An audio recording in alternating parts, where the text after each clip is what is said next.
सद्गुरुदेव के चरणों में प्रणाम करते हुए सभी साधक बंधु बांधव, अभी हम सभी लोग शब्दों का, वचनों का श्रवण कर रहे थे और उनके माध्यम से अपने आराध्य तक अपनी बात पहुंचा रहे थे। अग्रवाल साहब ने जो हमारी परंपरा के गुरुजन हैं, इस स्वामी शिवम जी महाराज, उनके जीवन से संबंधित कुछ प्रसंग लिए। निरंतर वही कुछ चल रहा है।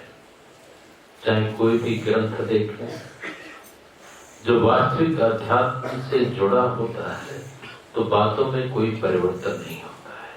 परिवर्तन लाना है तो हमें अपने जीवन में लाना है। उनके द्वारा फरमाए हुए वचनों पर अमल करने की आवश्यकता है, और अमल जब ही होगा जब मनन करेंगे। आदिकाल से निरंतर जो साधना चली आ रही है, उसके ज्ञाता, उसके पथ प्रदर्शक वर्तमान में बहुत कम देखने को मिलते हैं। समय गुजर जाता है, सारी स्थिति परिस्थिति बदलती चली जाती है। जिसने समझा, जिसने जाना, जो लग गया, काम बन गया, जो भ्रम में पड़े रहे वो भ्रम में ही पड़े रहे, वो जीवन उसी में भ्रम में व्यतीत हो जाता है। अपने यहाँ कभी हम लोगों को भी अभी दिन में हिसाब लगा रहे थे कि हिमाचल आते हुए कितना समय हो गया। तो प्रथम यात्रा अग्रवाल साहब ने बताई 1977 की थी, हमीरपुर क्षेत्र की, और उस क्षेत्र में भी 2 बार आना रहा हुजूर माली साहब के साथ, 3 बार, और कई घटनाएं विचित्र घटती चली गई। रास्ते में भी घटी और हमीरपुर पहुंच करके भी घटी। रास्ते में भी बड़ी विचित्र एक आश्रम पे हम लोग ठहरे थे। वहां की अधिष्ठाता एक महिला थी, कल्याण भाई करके, चंडीगढ़ में। चंडीगढ़ से थोड़ा सा हटकर तो इतनी बस्ती हो गई है कि वो पता ही नहीं लगता। अब वो शायद उनका शरीर भी पूर्ण हो चुका है। तो वहां चौड़ा साहब के परिचित थे, वो जाते रहते थे, तो वहां ठहरे। वहां बड़ा विचित्र सा हुआ। रात्रि में कुछ लोग चोरी के इरादे से आश्रम में घुस आए। आहट पाकर के कुछ लोग हमारे दौड़े भी, उनके दौड़े भी, लेकिन वो भागने में सफल रहे। ऐसी चर्चा चल रही थी कि बड़ा उन्होंने विघ्न पैदा कर दिया, और आश्रम के प्रति भी हिम्मत उन्होंने दिखा दी। चलो सेठ और धनाढ़ लोगों के लिए तो ठीक है, उनको कुछ मिलता, लेकिन वहां का वातावरण भी दूषित किया। तो ऐसे ही बैठे बैठे थे। क्या रोशनलाल जी स्टोर में नहीं थे, ये पहले की बात है। तो ऐसी चर्चा चल रही थी, अग्रवाल साहब, चोपड़ा साहब और हम बैठे हुए थे। तो हमारे मुंह से वैसे ही निकल गया कि अरे वो कुछ नहीं होगा, वो अपने आप सजा मिल जाएगी। वो निकल जाता था कुछ ऐसे ही। मतलब सजा का सोचते नहीं थे कि किसी का हित हो, लेकिन उस कंडीशन पे ऐसा महसूस हुआ कि ऐसे दुस्साहस करना ये अच्छी बात नहीं है, और वैसे निकल गया पट्टन सो हट्टन। इधर ये कहा, निकला, अपनी गाड़ियों को पीछे ही पता लगा उनका सबका एक्सीडेंट हो गया, और उस एक तो बहुत ज्यादा घायल अवस्था में, और वो सारे पकड़े गए। 3-4 लोग थे मोटरसाइकिल से। ऐसी कई घटनाएं हमीरपुर क्षेत्र में भी होती रही। वहां विदित है, सब रोशनाली से पहले की बातें हैं, पर सत्य पे आधारित है, क्योंकि वो घटनाएं घटी हमीरपुर प्रवास के दिन बुजुर्ग मालिक साहब का भी स्वभाव बड़ा सहज रहा है, कठोर रहे हैं, लेकिन फिर भी प्रेम और सहजता अपार थी उनके अंदर में। किसका सम्मान करना है, किसको कैसे रिसीव करना है, किसका ध्यान रखना, जैसे अभी अग्रवाल साहब बता रहे थे, स्वामी विष्णुतीर्थ जी महाराज जो कि सन्यासी थे उनके गुरु भाई, बड़े गुरु भाई थे, लेकिन वो आदर गुरुजनों जैसा करते थे बुजुर्ग मालिक साहब। वो कहते थे गृहस्थ आश्रम से संन्यास आश्रम ऊंचा होता है, बड़ा होता है, तो हमें उसका पालन करना चाहिए।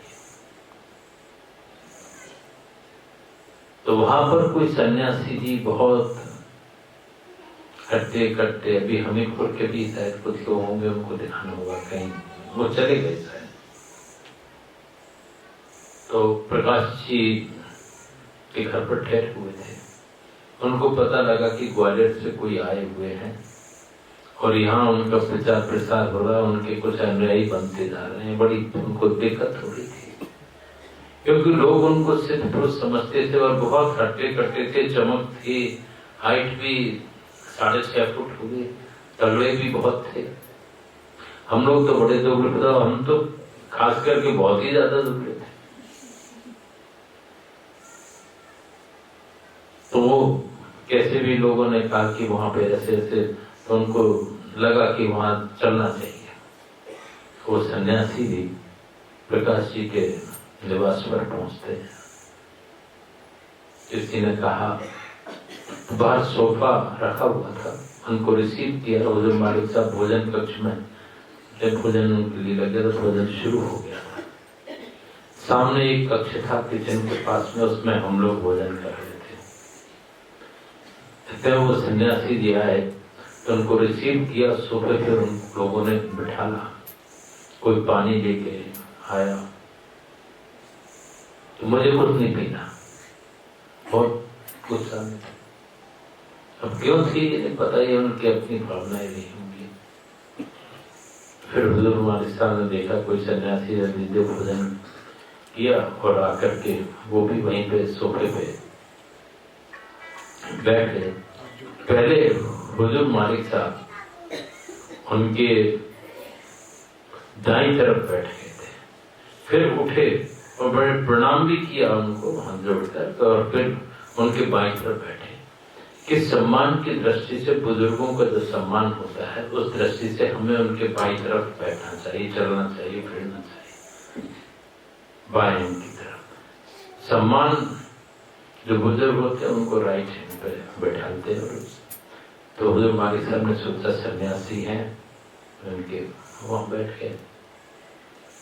उन्हें तो कुछ देखा देखा ही नहीं कि हुजूर मालिक साहब ने हाथ जोड़ के भी, और बस एकदम अपनी भाषा में शायद पहले से कुछ तैयारी करके आए थे। और उन्होंने प्रकाश जी और वहां जो सीधे साधे सब लोग सत्संगी थे, उनसे कहा यह क्या है, न पानी न शरबत न किसी चीज की पूछते। हुजूर मालिक साहब ने सारा किया अभी लाभ के लिए, तो जबकि पूछ चुके थे फिर भी वो तो। और फिर जब तक हम लोग भी भोजन करके वहीं आ गए थे, सब लोग वैसे ही नीचे बैठे हुए थे, हम भी हुजूर मालिक साहब के पास वहीं नीचे बैठे हुए थे। चोपड़ा साहब, अग्रवाल साहब वगैरह भी वहीं नीचे बैठे थे। पता नहीं क्यों हुजूर मालिक साहब का हाथ बार बार हमारे ऊपर आ जाता था, उस चीज को जैसे रोक रहे हो, और हमें खुद भी नहीं मालूम क्या। और उन्होंने फिर उनके मुंह से 2-3 बार निकला, तुम्हारे आचार्य ने क्या सिखाया है, तुम्हारे गुरु जी ने क्या सिखाया है, तुमने क्या समझ रखा है। 2 बार हुआ, 3 बार हुआ, फादर बराबर ऐसे करते रहे, रोके रहे। चौथी बार जब कहा तो वो एकदम मुंह से कुछ निकला कि आपको अभी पता लग जाएगा कि उन्होंने क्या सिखाया है। और ऐसे हाथ हुआ और उसमें पता नहीं क्या फूंक की ऐसे। तो चोपड़ा साहब वगैरह जो लोग बैठे थे, तीव्र गति से साधन होने लगा लोगों को, और उन्होंने देखा 2 सर्प निकले हैं और वो महात्मा जी के पैरों में लपट गए और महात्मा जी एकदम घबरा के उठे। अहम ब्रह्मास्मि ओम बोला, इस तरह से वो चिल्लाते हुए और बाहर भागे दरवाजे से बाहर। उनके एक शिष्य थे, वो भी उनके पीछे। पूरे हमीरपुर में वो भागते रहे हैं और कहते रहे कि वहां तो भूत छोड़ देते हैं।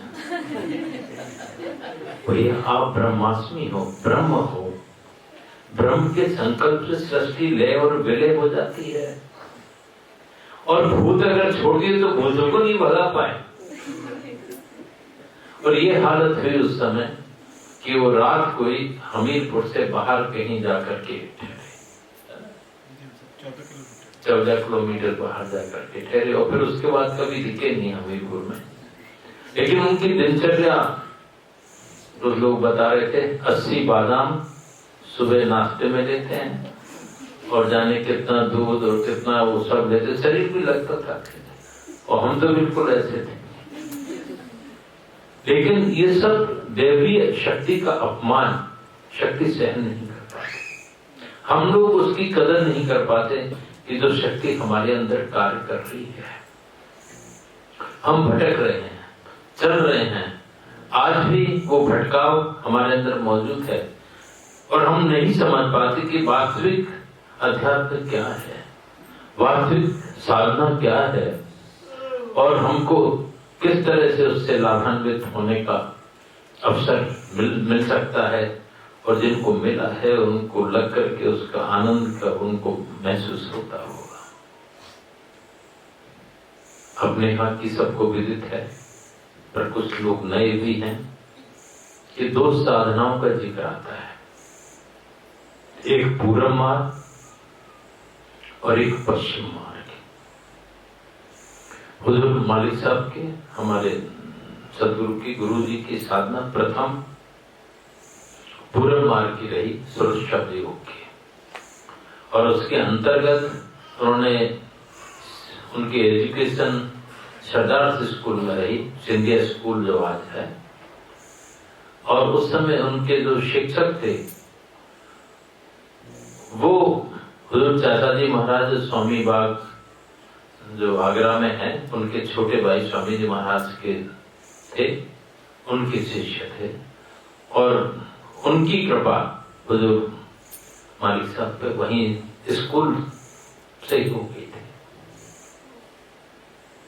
और उसके बाद कई लोग तो हुजूर मालिक साहब को सिंधिया स्कूल में ही, कई उनके सहपाठी, वो अपने आप ही होता है, उस तरह का वातावरण निर्मित हो जाता है, अपने आप शब्द निकलना शुरू हो जाते हैं। उनको गुरुजी कहकर संबोधित करते थे। अपने आप ही उनके मनों में ऐसा आता था कि जबकि सहपाठी थे, लेकिन वो भाव उस तरह का उनके प्रति बन गया।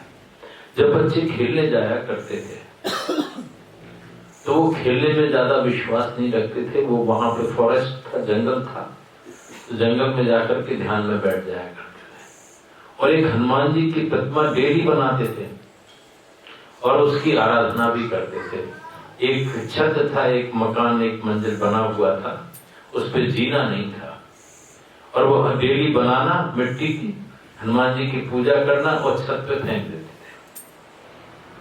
एक दिन किसी साधन से वो ऊपर छत पे देखने गए कि भाई तो मूर्तियां टूट गई होंगी, लेकिन उन्होंने देखा कि सारी मूर्तियां एक जगह पर इकट्ठी रखी हुई हैं, जबकि मिट्टी के अपन बनाए वो फेंके कहीं वो टूट नहीं है। तो और विश्वास दृढ़ हुआ और फिर सदगुरु की कृपा मिल गई इनको। कई पद्यों की रचना बाल अवस्था में उन्होंने कर दी। उन्होंने अनुभव किया, जाना, तब हम सबको दिया है और हम सब पर कृपा की है। तो एक तो सुरक्षा योग का मार्ग वहां से चला, दूसरा पश्चिम मार्ग जिसको कहते हैं कुंडली योग का, शैल योग का, वो मूलाधार पर जो कुंडली शक्ति विराजी हुई है, मूल आधार जो शक्ति का केंद्र है, वहां पर शक्तिपात होता है। वहां हमारे कई जन्मों के संस्कार राशि संचित रहती है और उस स्थान को गणेश जी का स्थान भी कहते हैं। और गणेश जी द्वारपाल भी कहे जाते हैं, हर जगह कहा जाता है गणेश जी द्वारपाल है। तो सद्गुरु कृपा से वहां शक्तिपात होता है तो वो कुंडली ऊर्ध्वगामी होती है और चक्रों का भेदन करती हुई ऊपर चढ़ती है। तो हमारे संस्कार उसमें रुकावट पैदा करते हैं जो पूर्व में शेष रह गए थे। तो कई तरह की क्रियाएं, आसन, प्राणायाम, कई तरह की भाषाएं जो वर्तमान में उनको नहीं पता है और वो भाषाएं अपने आप निकलना शुरू हो जाती हैं साधकों के मुखारबिंद से, क्योंकि वो अपने आप होता है सब कुछ, वो शक्ति कराती है। तो एक वो साधना है सहयोग, वो सद्गुरु कृपा दोनों में ही होती है। एक आंखों के मध्य में शक्तिपात होता है आज्ञा चक्र पर, दूसरे में मूलाधार पर शक्तिपात होता है। और ये सारी व्यवस्था इतनी सूक्ष्म स्थिति में है कि डॉक्टरों से परे है, वो वहां तक नहीं पहुंच सकते, वो तो अपने हिसाब तक ही पहुंच सकते हैं। लेकिन ये खजाने अपने अंदर मौजूद हैं, नाड़ियों का जाल बिछा हुआ है। कई बार ब्रेन में कोई नाड़ी डिस्टर्ब होती है, कई लोगों को पुरानी याद आती है, पिछले जन्म की याद आ जाती है, या कुछ डिस्टर्ब होता है तो पागल हो जाते हैं, या कुछ और डिस्टर्ब होता है, कई तरह की परिस्थितियां बन जाती है, ब्रेन हैमरेज भी हो जाता है। सारा नाड़ियों का जाल है और इस तक पहुंचाने का भी अध्यात्म में भी नाड़ियों का ही महत्व है। भगवान कृष्ण जिनके अभी भजन हम लोग ले रहे थे, भगवान कृष्ण के 16,108 रानियां कहलाती हैं और उनमें 108 मुख्य कही, उनमें भी 3 सर्वोपर हैं, मुख्य है हमारे शरीर के अंदर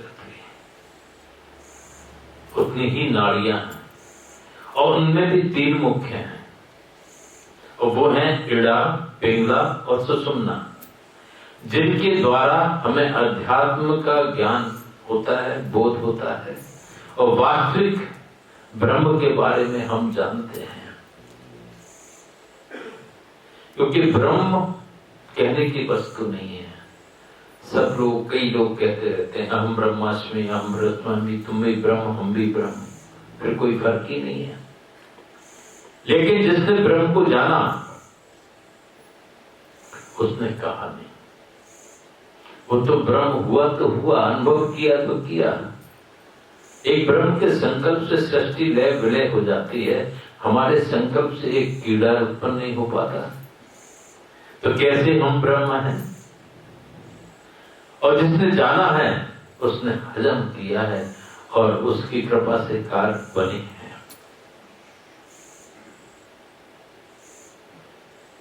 एक शब्द में आया, करे कल्पना ब्रह्म की, अनुभव विषय न तुझ। क्या है? कौन सा पहले?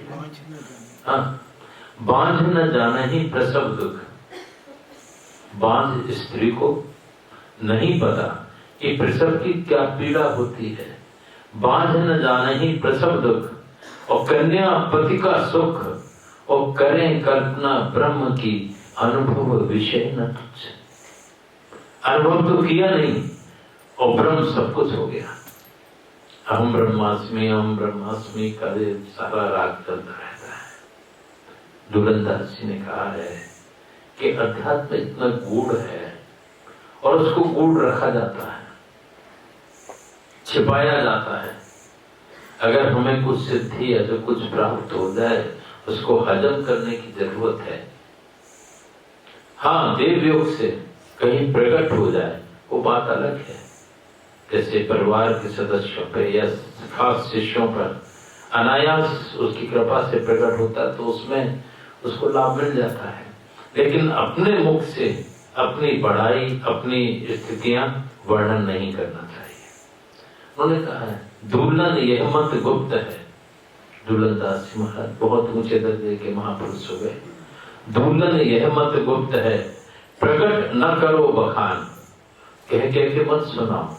दुल्हन यह मत गुप्त है, प्रकट न करो बखान। ऐसे राख छिपाए के जो विधवा अवधान। विधवा स्त्री को गर्भ हृदय समाज से उससे बच के डर के जाकर के छिप के रहती है। इस तरह से योगी महापुरुष जो सच्चे होते हैं वो छिप करके रहते हैं, सबके बीच में रहते हैं, उनको कोई नहीं जान पाता। लेकिन कोई जिज्ञासु होता है, कोई उनका निजी संपर्क का होता है और पात्र होता है, तो उस पर वो प्रकट हो जाती है चीजें, पर अपने मुख से कभी नहीं कहते। जे चाहो तेह देव जनाई, जानत तुम्हें तुम्हें हो जाए। वो चाहते हैं तभी हमको जना सकते हैं, वो उनकी ताकत है। जो चाहो सो कर सको दयाला, नहीं तुम्हें कोई रोकन हारा।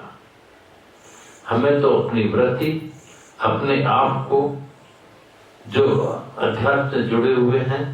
एक छोटा सा किस्सा ध्यान आता है एक राजा का।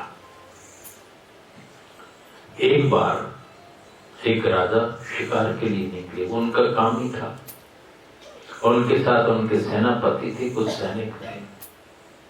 जंगल में जाकर के आंधी आ गई, तूफान सा आ गया, सब बिखर गए। अब राजा और सेनापति रह गए, बाकी सेना तितर बितर हो गई। और राजा और सेनापति थक गए तो एक जगह खड़े हो गए। एक पेड़ लगा था, राजा उसके सहारे खड़ा हुआ, हाथ ऊपर किया तो एक कांटे ने उनकी उंगली या अंगूठा उसमें कट लग गया, खून निकलने लगा। उन्होंने तुरंत सेनापति से कहा, ये तो बहुत लगी मेरे के। सेनापति का उत्तर क्या होता है? जो ईश्वर करता है अच्छा करता है। सेनापति ने कहा, जो ईश्वर ने किया वो अच्छा किया। अब राजा को तो तकलीफ, और राजा से कह रहे हैं कि जो करता है अच्छा करता है। राजा को गुस्सा आना स्वाभाविक था। राजा को गुस्सा आ गया और कहा कि तुम चले जाओ, तो मेरे सेनापति नहीं हो, यहां से निकलना। राजा की आज्ञा। अब राजा कपड़ा वपड़ा बांधा होगा, जैसे भी वो अपने चल दिए। रास्ते में जंगल में कबीले के कुछ लोग थे, वहां पे उन लोगों का राज रहता है। तो उनके कुछ सैनिकों ने राजा को पकड़ लिया कि आज तो नर बलि देंगे। अब राजा बड़े कुछ करने लायक नहीं थे, क्योंकि वहां तो दूसरे का राज था। अपने राज में तो अपन कर लो। और उन कबीले वाले राजा को पकड़ करके अपने जो उनका राजा था उसके पास ले गए कि आज हमें नर मिल गया है, इसकी बलि हमारे देवता को दी जाए। बहुत उत्सव मनाया गया और राजा को बलि के लिए तैयार कर दिया गया, और राजा की बलि दी जाएगी। तो जिस पे लेटते हैं उससे वो गर्दन काटना होती है, बलि देना होती है, सर से अलग करना होता है। तो वहां हाथ ऐसे रखते हैं और सर आगे रखते हैं, ऊपर से जो उनका कसाई है, जो भी कुछ उनका जो प्रबंधक होता है, वो आदेश देता है कि सर धड़ से अलग कर दो और देवता को, ताकि देवता प्रसन्न हो जाए नर बलि से। ऐसे किया। एकदम उस जो उनका कबीले का जो सरदार था, उसकी निगाह इनके हाथ पे पड़ी कि इनका तो हाथ अंग भंग है, मतलब अंग पे जो है वो भंग हो गया है। अंग भंग की बलि नहीं दी जाती, लिहाजा वो बलि उनकी नहीं हुई और उनको छोड़ दिया गया।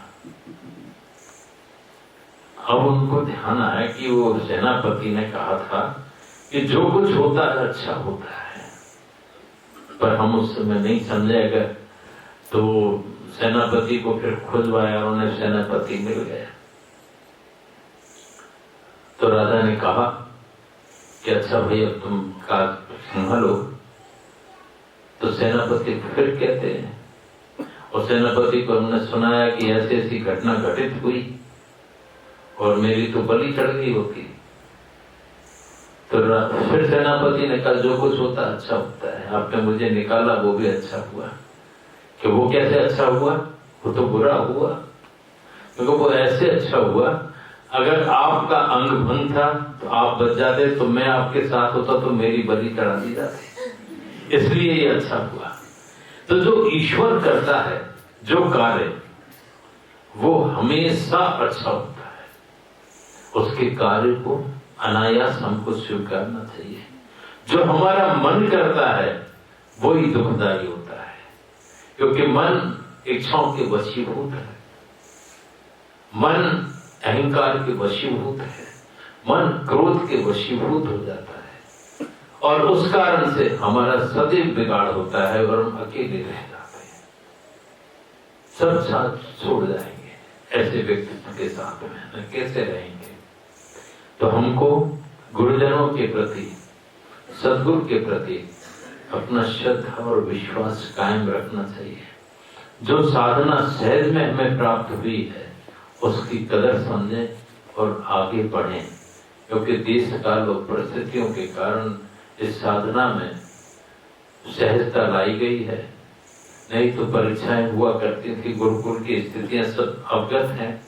पहले कितनी कठिन परीक्षाएं होती थी, तब कहीं सद्गुरु की कृपा के हम पात्र बनते थे। सहज में उन्होंने बख्शिश की है।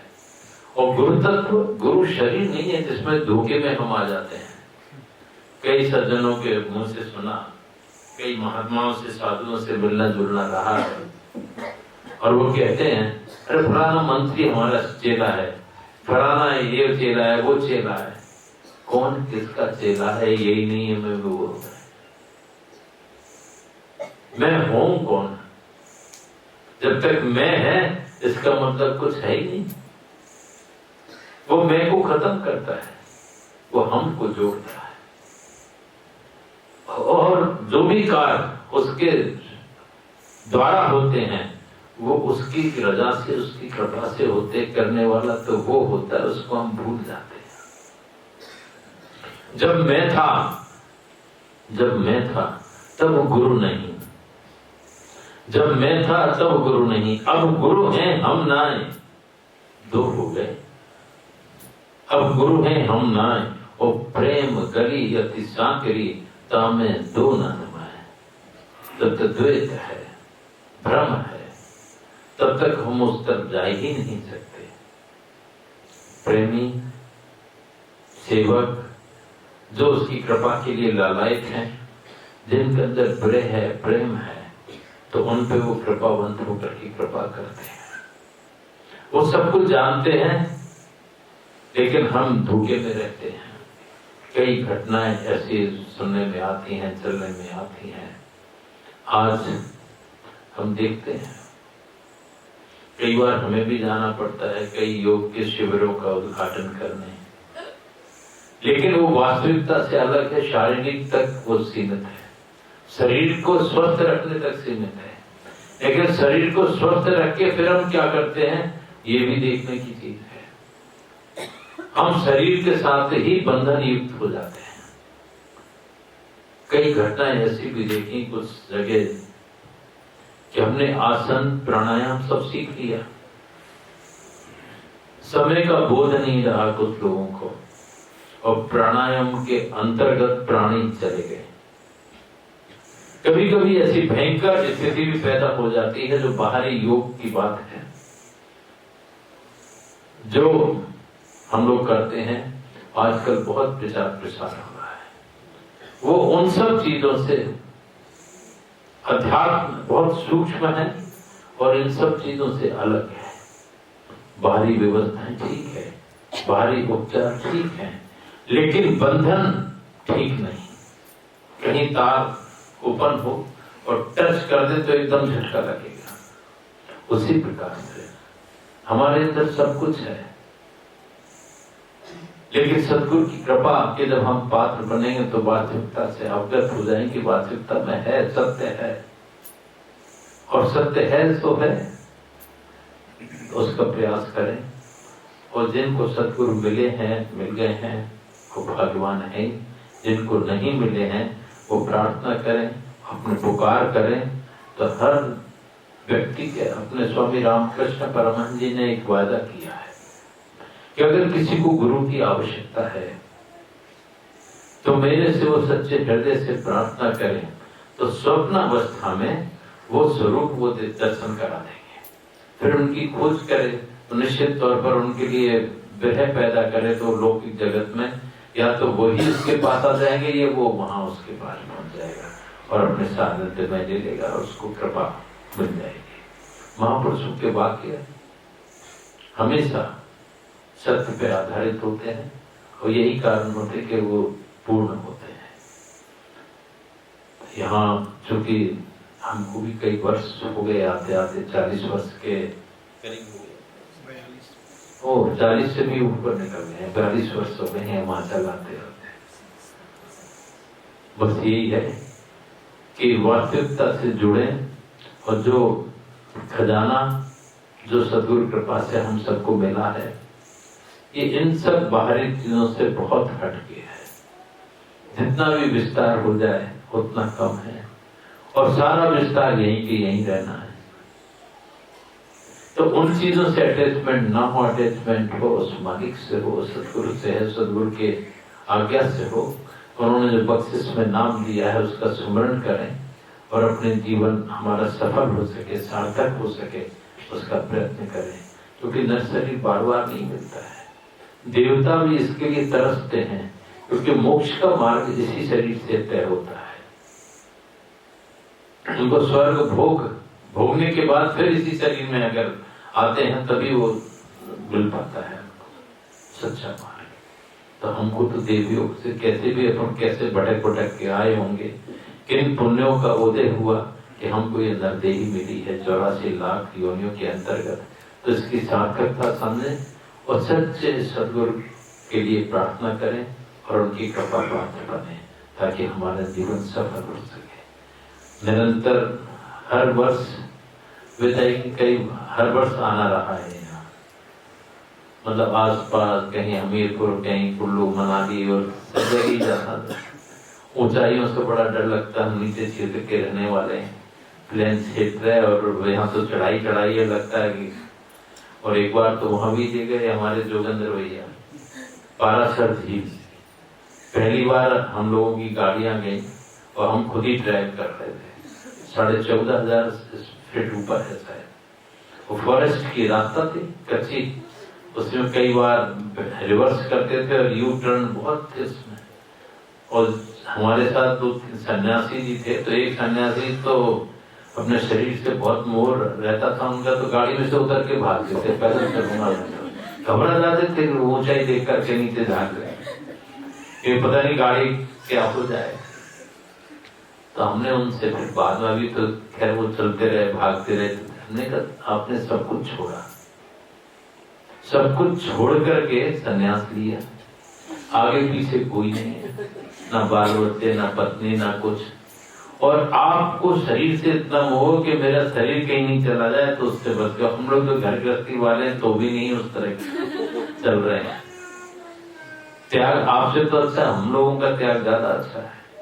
तो ये त्याग नहीं कहलाता। त्याग घर गृहस्थी में रहते हुए करते हुए पालन करते हुए भी सूरत उधर जुड़ी है तो जुड़ी है, तो उसकी कृपा का पात्र बन जाता है। अटैचमेंट अंदर से वहां है और बाहर से अपने काम कर रहा है, तो वो निरंतर काम करते हुए भी उसकी कृपा का पात्र बन जाता है। बस भीतर से जुड़ने की जरूरत है। तो यही सबसे आग्रह भी है, क्योंकि महापुरुषों के भी जो वचन रहे हैं उनके अंतर्गत भी यही आता है कि अपने विकारों को छोड़ करके उसको धारण करें, उनकी बातों को धारण करें, उन पे मनन करें और अमल करें, ताकि हमारा ये नर शरीर सार्थक हो सके जिस कारण से हम आए हैं। और अपने कर्तव्य पालन करने में भी उसकी दया से उनका वरद हस्त हमारे साथ रहेगा, तो इसमें भी हम सक्सेस रहेंगे आम आदमी की अपेक्षा। क्योंकि कोई अगर सहारा होता तो बेफिक्र होता है, तो दोनों ही रास्ते से हो जाते हैं। तो ऐसा अपने आप को तैयार रखें और जहां जो है वही साधना करें, नाम का स्मरण करें, विसरे ना नाम। तो निश्चित है जिसको पुकारेंगे कभी न कभी तो उसके कानों में भनक पड़ेगी और वो अपने आप कृपा करेंगे। ओम।